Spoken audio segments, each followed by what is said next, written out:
Bien que la tequila soit une boisson très populaire pour ses soirées bien arrosées ou qu'elle soit pour certains un moyen d'oublier ses problèmes, elle est surtout réputée pour ses lendemains difficiles.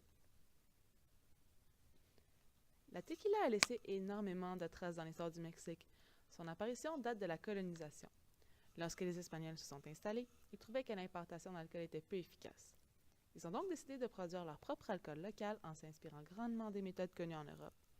Ils ont donc réussi à produire de la tequila ainsi que du vin de mezcal et aujourd'hui, la tequila est l'identité et la production principale du Mexique. Cette boisson alcoolisée subit différentes transformations avant d'être commercialisée. Les sections suivantes porteront sur ces grandes étapes de fabrication. Voici sa recette en 6 étapes. Tout d'abord, on commence avec l'extraction de l'agave, ensuite la cuisson, l'extraction des sucres, la fermentation, la distillation ainsi que la maturation.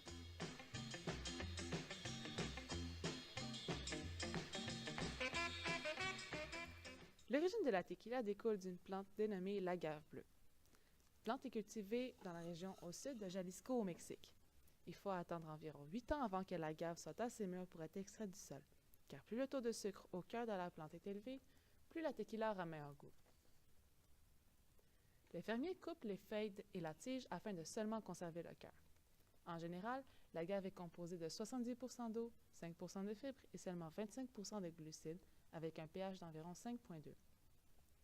On a besoin de 7 kg d'agave bleue pour produire 1 litre de tequila. Après avoir cultivé les cœurs des agaves, les fermiers les acheminent à l'usine pour leur transformation.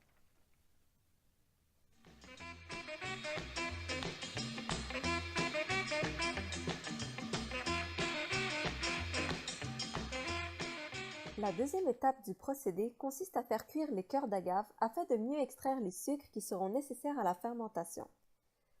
Les cœurs d'agave peuvent soit être envoyés dans des autoclaves ou des fours en céramique ou en brique.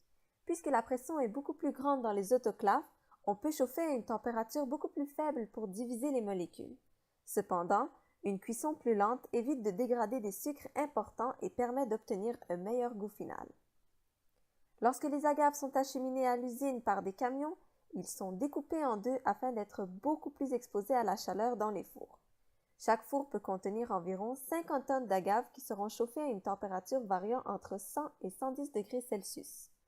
Ils resteront durant 24 à 48 heures dans les fours ou environ 7 heures dans les autoclaves. Durant ce procédé, l'inuline, soit la molécule de sucre principale contenue dans la sève, est hydrolysée en fructose. Cette étape de cuisson permet de produire les sucres idéaux pour la fermentation et une fois la cuisson terminée, les agaves sont déposées sur des tapis roulants, aussi appelés convoyeurs, et sont acheminées vers l'unité d'extraction des sucres.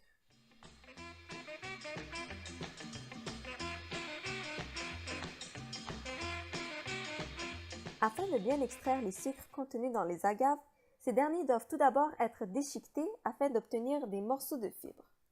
Ces morceaux sont par la suite aspergés d'eau pour extraire le plus de jus sucré possible avant d'être acheminés dans un grand bassin. Une gigantesque roue est mise en marche pour écraser les fibres et extraire le reste des sucres contenus dans les agaves. Il faut environ 14 litres d'eau pour produire 1 litre de jus d'agave.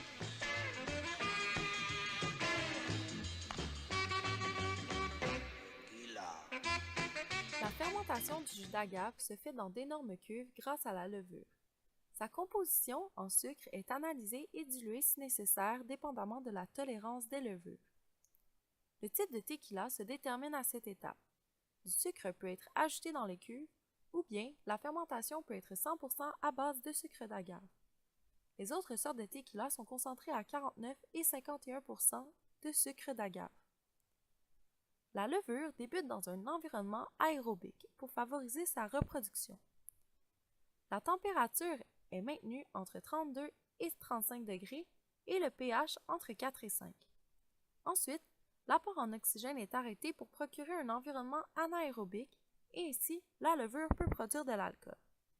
Des bulles se forment à la surface de la substance, ce qui montre que la réaction a lieu. Lorsque les bulles ne sont plus présentes, la fermentation est terminée. Cette étape dure entre 3 à 4 jours et le pourcentage en alcool est d'environ 6% à cette étape-ci.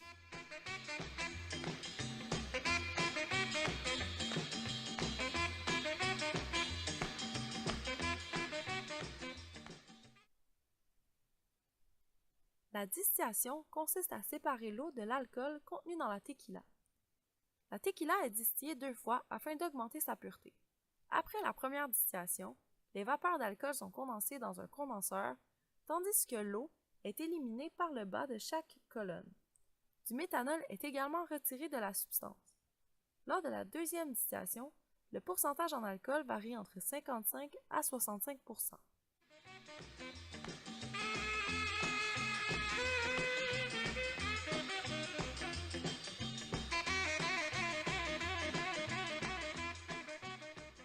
La tequila est entreposée dans des barils en bois pouvant contenir plus de 600 litres de tequila. La période de repos peut durer 2 mois, reposado, 1 an, arrêt tequila, et peut même aller jusqu'à plus de 3 ans, extra añeros. Les facteurs à surveiller sont la température, l'humidité relative, le pourcentage initial d'alcool et la durée ainsi que le nombre de cycles de baril. Ces facteurs peuvent influencer l'arôme, la couleur et la saveur finale de la boisson. C'est ici que se conclut le procédé de fabrication de la tequila tirée de l'agave bleue. Maintenant, elle aura bien meilleur goût.